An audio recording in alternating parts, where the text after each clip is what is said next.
Hallo Leute in meiner italienischen, Schweizer und internationalen Küche. Heute kochen wir selbstgemachte Linguini mit Gerstenmehl. Dazu gibt es Hackfleischbällchen vom Rind und vom Pferd mit hausgemachter Tomatensauce. Also wir brauchen 200 Gramm Gerstenmehl, das kann man bei Amazon auch finden. Und 300 Gramm Weißmehl bzw. Zero-Zero-Mehl und 350 Milliliter heißes Wasser. Wir brauchen das heiße Wasser, damit die Gluten und alles sich besser vermischt und das Mehl sich besser verbindet. Und wie gesagt, 200 Gramm Gerstenmehl und etwa 300 Gramm Weißmehl. Und dann tue ich zuerst alles ein bisschen verrühren mit meiner Maschine, bevor ich das Wasser hinzufüge. Und dann kann man das Wasser auf einmal dann hinzufügen, reinschütten. Denkt dran, nehmt heißes Wasser. Also nicht kochend heiß, einfach so aus dem Wasserhahn, aus dem Kran heißes Wasser. Dann lasst es etwa 5 bis 10 Minuten kneten.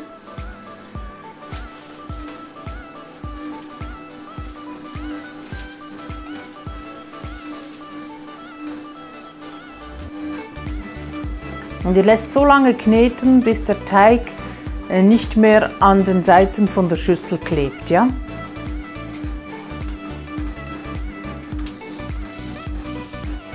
Dann ist der Teig gut. Seht ihr, klebt nicht mehr an der Schüssel. Und jetzt muss nämlich der Teig ruhen. Ich tue dann immer ein Tellerchen drauf und lege das für 1 bis 3 Stunden in den Kühlschrank. Dann fangen wir an mit der Soße zu machen. Dazu brauchen wir Petersilie,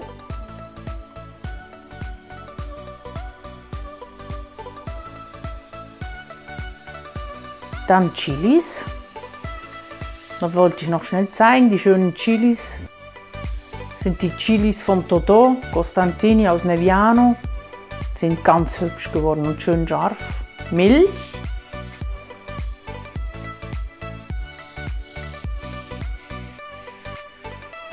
Zwiebeln. Knoblauch.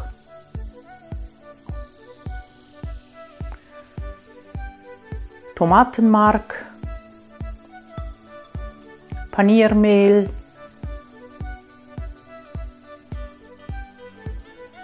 Rosmarin, Oregano,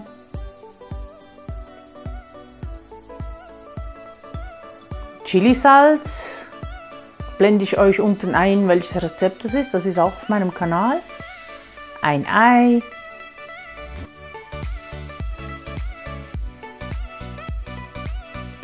dann haben wir hier 1 Kilo Rinderhackfleisch,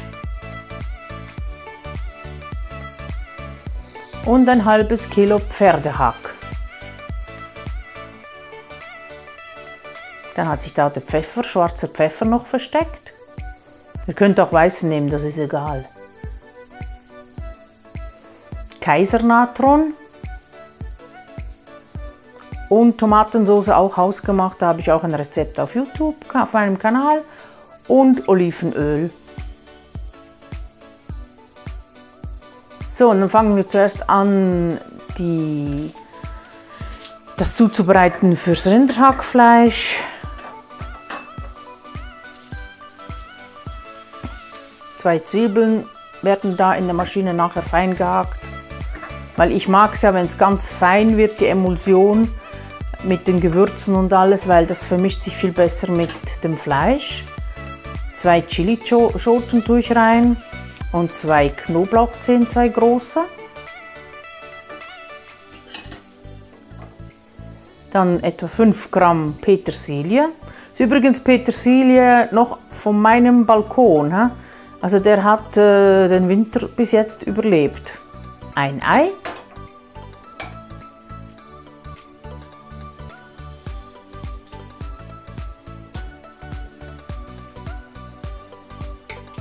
Dann einen Teelöffel Spitze Pfeffer. Ihr könnt natürlich auch mehr nehmen, macht wie ihr wollt. Das ist rein Geschmackssache. He? Oder lasst es auch weg, wenn ihr das nicht mögt.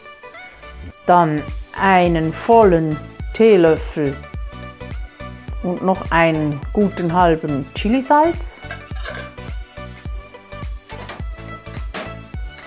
Dann einen guten Teelöffel Rosmarin.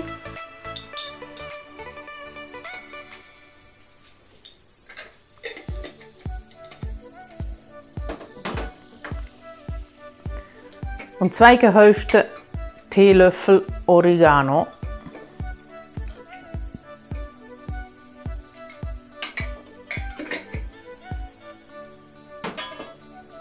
Dann 4 Esslöffel Milch. Das macht, dass die Hackfleischbällchen nicht zu fest werden. Die werden schön weich. Das ist ziemlich wichtig.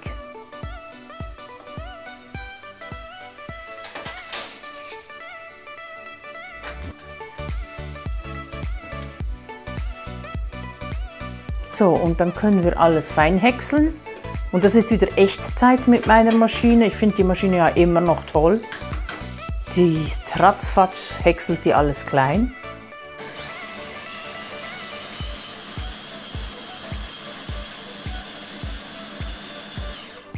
Voilà. Und dann tun wir diese Paste ins Hackfleisch rein, ins Rinderhackfleisch. Und ihr seht, wie fein das alles ist.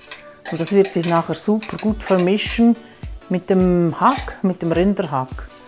Und eine gute Handvoll Paniermehl kommt natürlich noch rein, bevor wir loslegen mit dem Einkneten von der Paste ins Hackfleisch. Und knetet so lange, bis das Fleisch so diese Masse wie aufgesaugt hat. Und es muss sehr gut verknetet werden.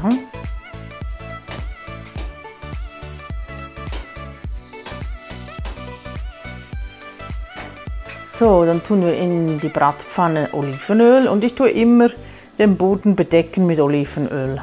Wir müssen ja auch viel Fleisch anbraten und Olivenöl schadet nicht. Olivenöl ist gesund. Und dann machen wir Hackfleischbällchen. Ich habe dieses Mal die Hackfleischbällchen ein bisschen groß gemacht, weil ich mich beeilen wollte, weil es war doch viel Arbeit. Normalerweise mache ich sie kleiner. Und dann tun wir es in die Pfanne rein und jede Seite so 3 bis 5 Minuten anbrutzeln. Macht wie ihr wollt. Ich mag selber, wenn sie sehr dunkel sind, weil das gibt mehr Aroma. Das sind dann Röstaromen und ich mag das sehr.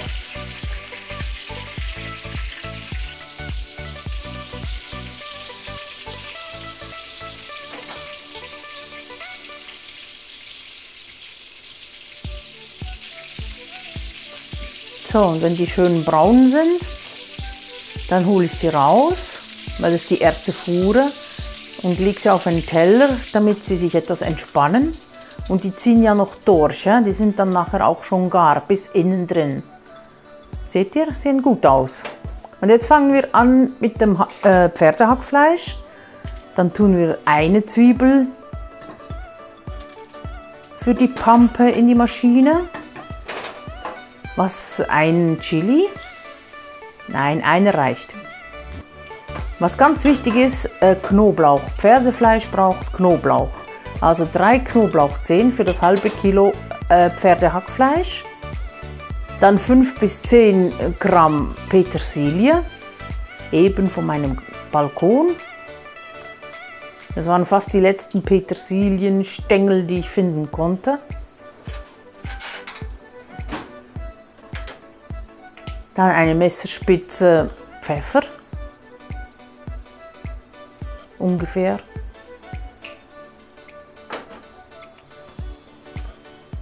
Einen kleinen Teelöffel Chilisalz Wie gesagt, das Rezept findet ihr auf meinem Kanal.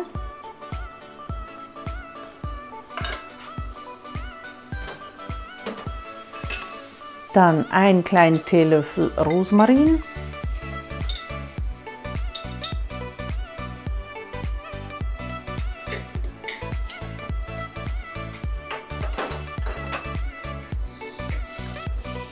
Und einen gehäuften Teelöffel Oregano.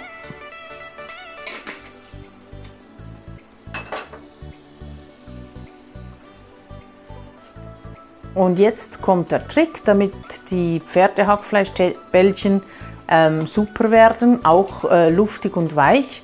Wir tun einen halben Teelöffel Natron rein. Das hat meine Nonna immer gemacht. Und noch 2 Esslöffel Milch. Weil durch das Natron wird das Pferdehack schön luftig. Und ein Ei kommt natürlich auch noch rein. Und dann häckseln wir alles fein. Genau wie beim Rinderhack.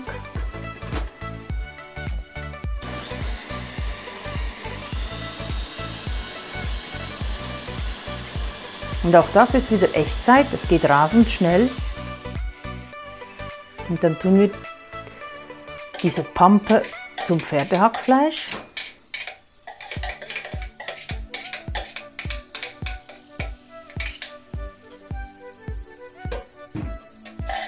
Und auch da eine Handvoll Paniermehl dazu. Und dann tun wir alles schön vermischen, verkneten, bis das alles gut aufgenommen ist vom Hackfleisch. Und auch da machen wir dann Hackfleischbällchen. Und wir tun in die Pfanne neues Olivenöl, ohne die Pfanne zu waschen oder reinigen. Damit wir diese Röstaromen haben, bleiben die uns erhalten. Und auch hier, ich tue sie 3 bis 5 Minuten, einfach bis sie schön braun sind an jeder Seite, anbrutzeln und dann drehe ich sie. Also ich habe sie eben gerne sehr dunkel. Ha? Und danach habe ich die auch rausgeholt und auf den Teller gepackt, damit die durchziehen können und ausruhen können. Lecker! Und dann fing ich schon an, die eine Zwiebel, die letzte, zu schnibbeln. Habe in die Bratpfanne wieder Olivenöl reingetan, ohne die Pfanne zu säubern, wegen den Röstaromen. Und die letzten 3-4 Knoblauchzehen habe ich dazu geschmissen. Und die letzte Chili. Und was ich vergessen habe, ein Lorbeerblatt kam auch dazu. Ich tue immer ein Lorbeerblatt in die Tomatensauce eigentlich. Das gehört irgendwie dazu bei uns.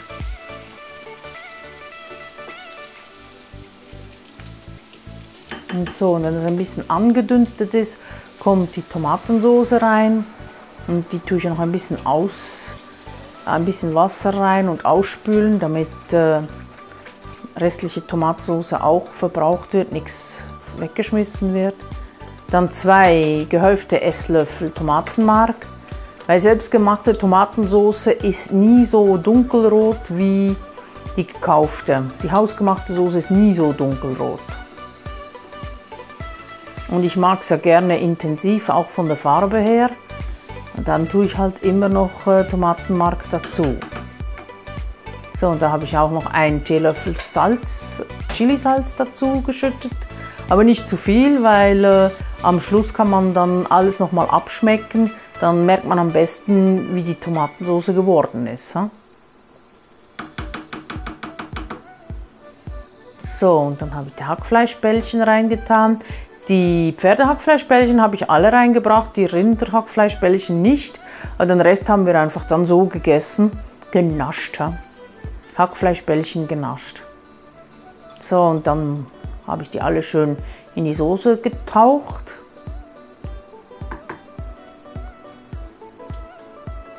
Und dann musste das so etwa 2 Stunden leise vor sich hin köcheln. Es braucht Zeit, wenn es gut werden soll.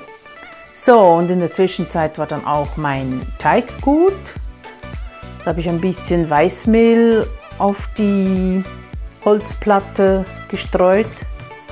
Man muss ja den Teig noch ein bisschen bearbeiten. Er sollte nicht klebrig sein, wenn man den durch die Maschine jagt. Ihr könnt natürlich diesen Teig auch flach rollen von Hand. Ihr müsst das nicht machen wie ich. Aber es ist ja so praktisch mit dieser Marcato-Maschine und mit dem Motörchen. Es gibt ja auch andere Marken. Ihr müsst da nicht auf mich hören. Es gibt auch die Imperia und es gibt No-Name-Marken. Aber ich habe die Marcato, weil das ist der Mercedes dieser Typen Pastamaschinen. Das ist sehr hohe Qualität, sehr gute Qualität. Und dann habe ich das auf 0 gestellt, dann sind die Walzen am offensten. Und dann tue ich das mehrere Male durchjagen, den Teig.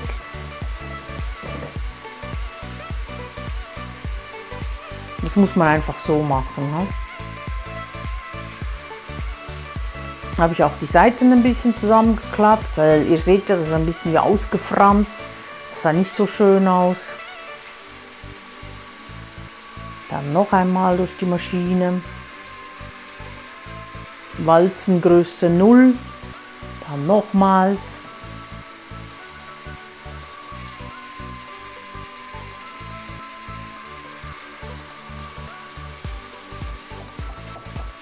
Und dann nochmals.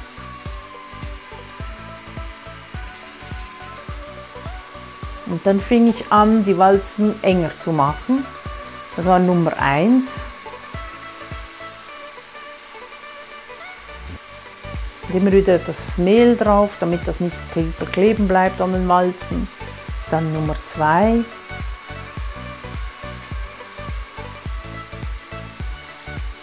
Nummer 3.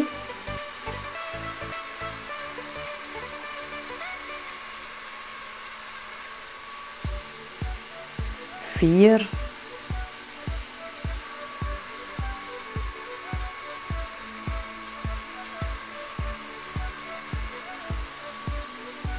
Und 5.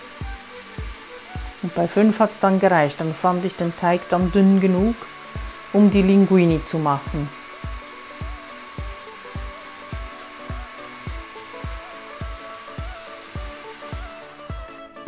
Da hat mein Mann die schnell umgesetzt.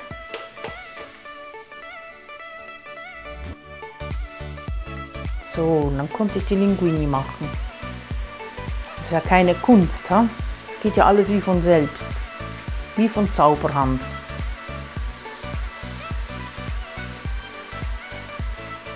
Schaut her, wie schön die geworden sind. Schöne Linguini, ha? Dann habe ich sie aufs Holzbrett gelegt und gewendet im Mehl, damit sie nicht zusammenkleben. Voila! So, nach 2 Stunden war die Soße soweit gut. Da musste ich die noch mal ein bisschen aufköcheln lassen. Zuerst habe ich Salz ins Wasser geschüttet. Da müsst ihr auch selber gucken, wie viel Salz ihr rein tut, aber tut genug Salz ins Wasser, weil die Linguini, die Pasta, die hat keine Würze drin, nix. Und in die Tomatensauce musste ich noch Salz reintun und etwas würzen, weil die war so extrem lasch. Und ich habe das so dickflüssig gelassen, weil mein Mann mag das so schon ziemlich dickflüssig, die Soße. Ich mag es auch nicht dünn, aber so dickflüssig nun auch wieder nicht. Da habe ich noch etwas Pfeffer und Rosmarin dazu getan und dann war gut. Ich habe dann, das seht ihr am Schluss, einen Suppenlöffel voll Pastawasser. Nachdem ich die Pasta gekocht hatte, habe ich dann einen Kochlöffel voll Pastawasser in die Soße geschüttet. Aber erst nachdem ich den Teller für meinen Mann fertig hatte. Weil der musste essen, der hatte Hunger.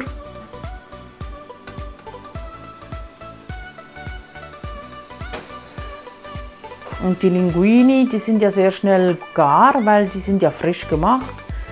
3 Minuten, die brauchen nicht länger als 3 Minuten, dann sind die fertig. Weil die sind ja nicht getrocknet, die habe ich keine halbe Stunde auf dem Tisch gehabt, 10 Minuten oder so, und dann habe ich sie schon in den Kochtopf geschmissen. Und ihr müsst die auch nicht trocknen lassen, ihr könnt die direkt so verarbeiten. Ihr könnt sie aber auch einfrieren, portionieren und einfrieren. So, nach 3 Minuten habe ich sie rausgefischt.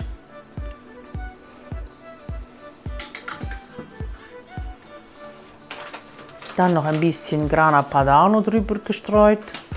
Ihr könnt natürlich auch Parmigiano Reggiano oder Pecorino nehmen, das ist egal. Nach Geschmack oder was ihr zu Hause habt. Und dann kriegte mein Mann seine dicke Soße mit den Hackfleischbällchen.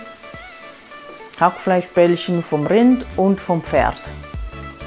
Und ich sage euch, die Hackfleischbällchen vom Pferd sind genial, die schmecken super gut. Ja?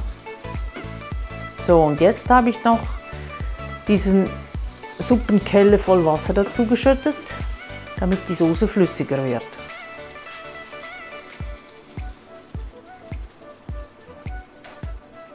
Hat euch das Rezept gefallen? Dann gebt mir ein Like. Geschmeckt hat es fantastisch und mein Mann war wieder mal glücklich.